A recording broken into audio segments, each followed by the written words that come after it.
Hello and welcome to Hank Games Without Hank. My name is John Green, manager of the AFC Wimbledon Wimbly Womblys, who today are taking on Bolton, the Bolton Wanderers. Look at this huge stadium.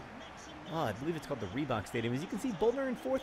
We're in first by 1 point, just ahead of the franchise currently plying its trade in Milton Keynes, and also just ahead of Swindon Town. I mean, it's an incredibly metaphorically resonant top of the table there. Very exciting. Today's topic comes from a Project for Awesome donor, Lynn, who wrote in to say, I find it difficult to choose engaging books in our local library. I'm an expat in Switzerland, and the library has a couple rows of English books, but even though there isn't a ton, I still find myself overwhelmed. Sometimes a book sounds great from the blurb, and the cover looks amazing. By the way, there's OC Manager. I love a well-done book cover, but then I find myself struggling through or not even finishing it. This has happened way too often lately. Reading Goodreads reviews also isn't too helpful. So my question is, how do I find an engaging book in my local library within my 30-minute lunch break? This is a huge problem in the world of books these days. Book sales overall, book sales in my little corner of the universe, YA fiction, are down across the pretty dramatically down across the overall. There are exceptions. There are books, some of which are really wonderful, like the Hate You Give, which I think is like the best YA book I've read in many years. So take that as a recommendation. If in your local library they have the Hate You Give yet, you should get that because it's amazing. There are exceptions, but in general, like sales are down or flat in a lot of parts of publishing, and I think one of the reasons for that is discovery. There used to be these pretty robust discovery mechanisms in publishing. They weren't great, and they had their flaws. You know, like when I was young, I would just kind of like walk through the bookstore, and that's how I found new books, and that has its flaws as a strategy, but it often worked for me. And now I think discovery is very complicated. As you say, sometimes you don't agree with Goodreads reviews. Other times, you know, like if you look really with any book, if you look long enough, you'll see negative Goodreads reviews. Like, right? Like that's the nature of Goodreads reviews. There are going to be negative ones. And then you think like, well, I don't want to read a book that like even like somebody disliked that much. I can barely see the screen, by the way. I don't know if this is a problem with me becoming an old person, or if this is a problem that you're going to experience viewing it. But whatever, I'm very old now, and this is my life. I have to squint at a television like an incredibly old person. Another sign that I was old is that recently I was commenting on my brother's live stream, and I found out that I was watching a recording of my brother's live stream. It was extremely humiliating. I was like, why is nobody else writing comments? This stuff's great. And I was responding to stuff that was happening live, and then finally somebody was like, you know, the stream ended like an hour ago. And I was like, it's happening, you know, like the moment where technology passes me by, it's happening, and like in a very dramatic public way. Like I don't get to have a sort of like private, that's a nice ball to John Green. Oh, it's fantastic. You got to finish this. And he does.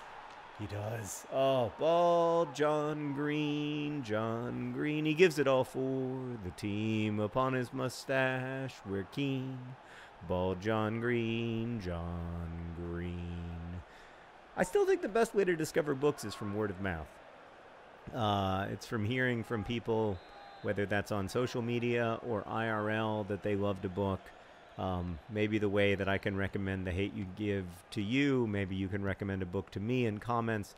I still think that's the least broken of our discovery mechanisms. Like, word of mouth still works, and it still drives a lot of interest in books and a lot of book sales.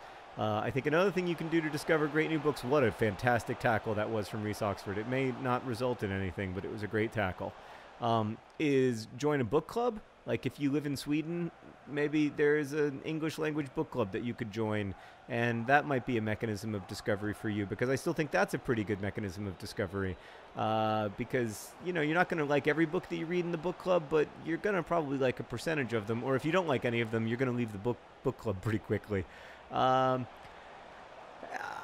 think that but it is really, really hard, right? Like podcasts have good I find that I'm discovering lots of podcasts I like right now, because when I listen to one podcast, they'll say like, oh, if you like this, you might also like this podcast that's in our network or whatever, and I'll be like, oh, I do. And there used to be a version of that in publishing where, you know, if you liked one book by Knopf, you'd like a bunch of other ones maybe because certain publishers publish certain kinds of books. That is less the case now than it used to be.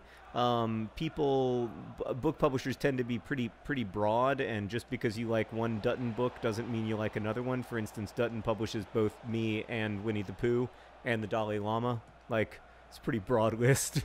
Now, I think there are people out there who like my books and the Dalai Lama's books and books by Winnie the Pooh books. Get there! Oh, that's frustrating. Oh, John Green, Nate Bennett, trying to make it, you know, the best kind of game is the kind of game where both John Green score, and it was that close to being the best kind of game. You always want to, we should have a word for that when both John Green score. Like, it's some kind of double. Maybe we'll just call it the double. That's not bad. I'm not very good at naming things. All I want is a double. A good, nice, oh God, panic, panic, panic, panic, panic. Oh, great save. Really great save. Wonderful, wonderful save. You know who that is, Meredith? That's not Shea LaBeouf. That's Clarkey. I put Clarkey in goal because he's been whining constantly about the fact that he doesn't get enough game time. And I'm like, well, it's not my fault that you're playing second fiddle to Shea LaBeouf, the greatest goalkeeper in the world. But that was a fantastic save by Clarkey. And then he made another one. Clarkey. The kid's got some talent. He's like 34. I probably shouldn't call him a kid. But, you know, at this point in my middle age, all professional soccer players are children to me. So I don't have a great solution for you. I do think that there's still some value and maybe some opportunity in just like walking the shelves of your library and trying to look for a book you might like. I have found over the years that some of my favorite reading experiences came from that kind of discovery. Like, especially the one that comes to mind is I read the E. Cummings novel, The Enormous Room, because I was just walking through my college library one day trying to, you know, like procrastinate from doing homework.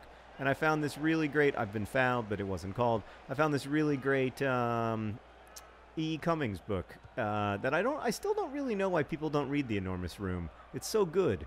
And I guess it's because E. Cummings became such a good poet that everybody was like, why would we read his one weird novel? But it's such a beautiful little novel about being a prisoner of war in an enormous room in World War I.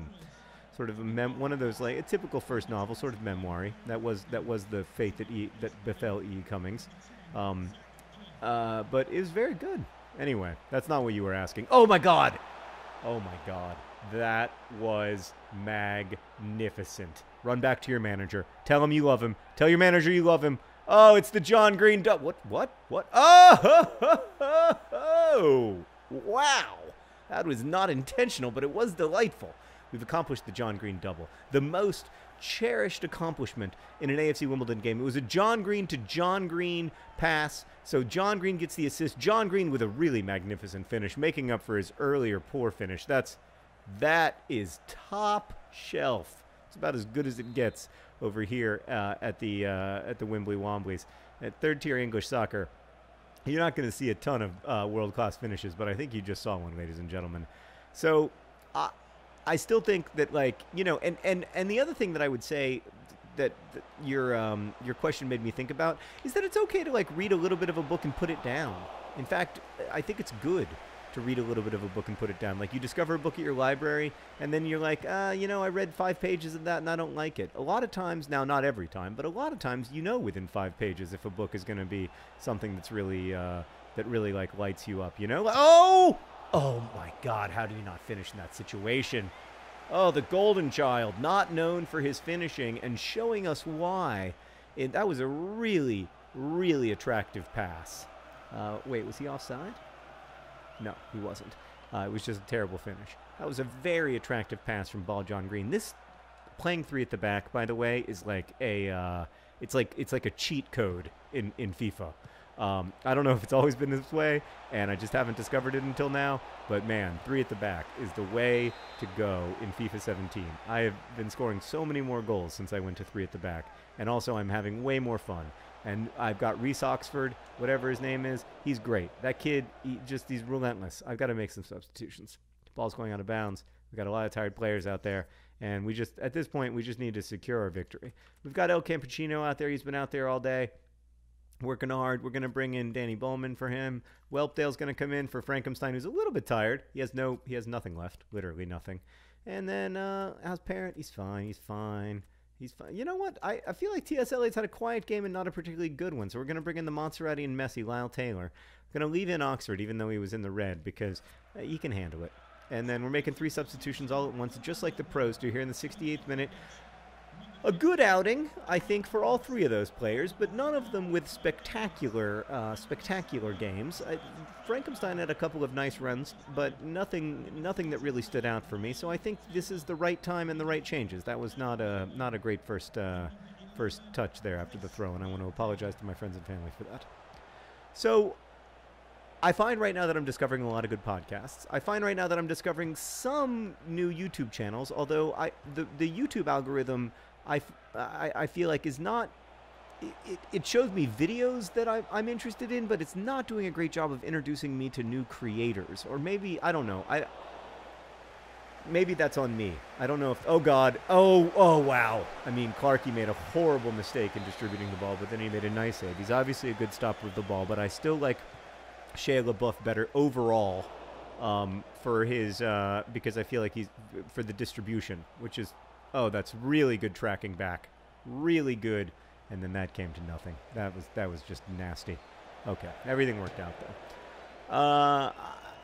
So I don't know if I don't know if the problems that I feel on YouTube are problems that other people experience on YouTube. That like I'm having trouble finding new stuff to watch or finding the kind of like creators I really want to follow. But I don't know if that's a problem with the algorithm or a problem with me as a person. Speaking of problems with me as a person, I cannot believe that Lyle Taylor failed to put that away, but I think it was my fault for turning the wrong direction. Let's see here. If I'd turned the other way, I would have had a better angle. I probably should have just... Here, I'm going to make the sound. That's the sound I should have been making as opposed to the sound that I made. But, you know, I would say I'm always learning, but in fact I think I'm getting worse. So, but you know, always learning, and I do the formation thing is a game changer. This new formation 4-2-1-2-1-2-6. It's been great. It feels like we have an extra player every time we play, and that's nice. It's just so that part is really working. And then John Green's on the ball, and then he's going to try a lofted through ball to Lyle Taylor, which almost worked but didn't. The short answer is that I don't know how to discover books except by listening to recommendations from my friends. And then the only other thing that I do is I read a lot about books. I read book reviews in the New Yorker. I read book reviews in the New York Times Book Review, and I find that helpful in discovery a lot of times. And then there are a few booktubers I watch, and the booktubers do such a good job of reading more books than I do. So those would be my 2 recommendations. Read reviews, watch booktubers, and then just occasionally browse. Thanks for watching. John Green double. We did it. Best wishes.